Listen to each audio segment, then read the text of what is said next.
El ministro no ha aclarado si con la sustitución de Educación para la Ciudadanía por Educación Cívica y Constitucional se mantendrán contenidos ligados a la homosexualidad o los distintos modelos de familias. En la medida en que se expliquen la parte dogmática de la Constitución, es decir, la parte que define los derechos y deberes de los ciudadanos, podrán entrar esas y otras cuestiones. Varias asociaciones y los obispos españoles han calificado el cambio como buena noticia, pero hoy la polémica fue otra al citar Wert este ensayo crítico como un manual de la asignatura suprimida. ¿Qué le parece a usted?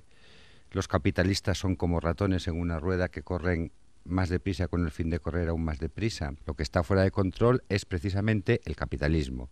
Y el socialismo no es otra cosa que el freno de emergencia. Es la única esperanza que le queda a la humanidad para pararle los pies al capitalismo, ¿no? Aunque sí aclaró que era una cita.